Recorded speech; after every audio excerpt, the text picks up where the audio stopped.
What up? It's Jimmy. This is a clip from our big NCAA basketball show starring Maxwell Smart. Hit the link. Check out our show. We move on to 6 p.m. Eastern action. St. Joseph's Hawks 0-4, 0-2 on the road at Tennessee Volunteers, 4-0, 4-0 at home. We're in Thompson-Boling Arena in Knoxville, Tennessee. We go to FanDuel to get our start here, and that has Tennessee as 22.5-point favorites, has a total at 146.5. Let's talk about St. Joseph's Hawks first. After a 14-day COVID suspension of activities, St. Joseph's returned to lose at Drexel 81-77, and they're coming off a 20-point loss, 88-68 at Villanova on Saturday. They're hitting 41% from the field, just 29% from three. They can't get stops when they need them. They're allowing 89.8 points per game, led by senior guard 6'5" Ryan Daly, who averages 18.3 points, 6 boards, and combo guard forward 6'8" Taylor Funk, who averages 16.5 points and 6 boards. Tennessee's won 4 straight to start the year. They're coming off a 103-49 home beatdown of Tennessee Tech. They're outscoring their opponents by 28.3 points per game, and it's their defense that has led the way. They're allowing just 47.5 points per game. 4 players averaging double digits, led by 6'9" senior forward John Fulkerson, who's averaging 12.8 points, 6.5 rebounds. I watched an interview of Fulkerson today, and he's a leader. These guys are playing hard. They just seem to be a team-first group. But for a team that doesn't score a lot of points, can they cover 22.5 points? Max, 6 p.m. Eastern, take it away. Jim, let me tell you something about Tennessee. When it comes to the state of Tennessee, there's one thing I hate about it. It's called Jack Daniels. But there's one thing I like about Tennessee college basketball, and Rick Barnes is no longer the head coach of Texas and now leads the Vols and has instilled a fantastic amount of defensive strategy, system, and philosophy into it, and you're seeing it already early on in the season. Not only has this Tennessee team been incredibly defensively dominant, they are finding their sea legs when it comes to their offense.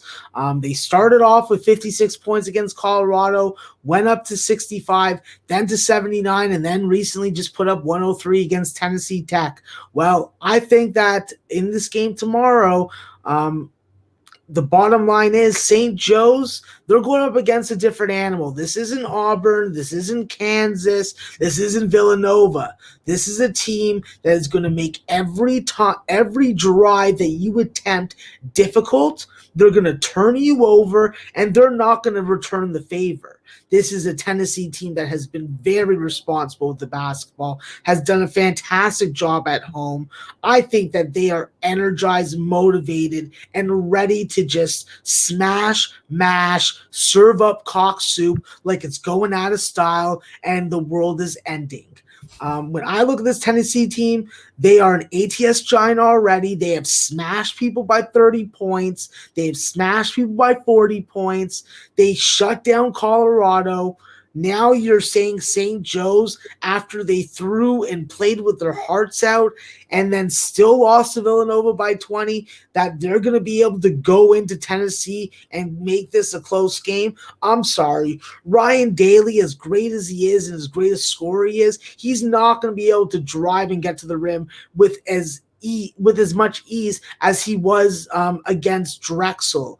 I think that when you look at this St. Joe's team, they definitely do have value in certain spots in certain games. They had value against Villanova, but they don't have value here.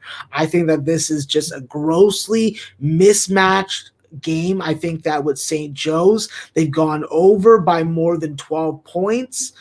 In certain games, they make 9 threes, they make a bunch of free throws, they play shitty three-point defense, but I just think that when you look at Jaden Springer, you look at Josiah Jordan-James, you look at Victor Bailey coming over from Oregon, these guys hit their free throws, they make their threes, they take good shot attempts.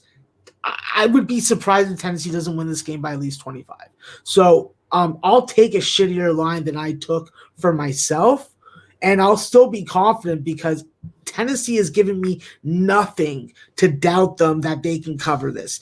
This is definitely the better opponent. than they played the last couple games, being 10 Tech and App State. But this is a very good second half team that is consistently able to put up 40-plus points. They play fantastic, 25% three-point defense. They hit their free throws at almost 80%. They're plus 10 on the offensive glass alone with Yi Pons, John Fulkerson, EJ Ananoski. And they don't turn the ball over. And they'll make you turn the ball over. St. Joe's turned the ball over 20 times tomorrow. Guarantee on that. Tennessee wins this game by 25 plus. Give me it up. Well, you have some options here. You have it at 22.5 at PointsBet, Bet365, and FanDuel. The 22.5 at FanDuel is minus 105. They have it at 22 at FoxBet at minus 118. And then 21.5 at BetMGM, but with minus 125 juice. Lowest juice, please. Minus 105 is what Max will be getting with the Tennessee Volunteers. Minus 22.5 and minus 105 available at FanDuel. Great breakdown. The bet makes a lot of sense.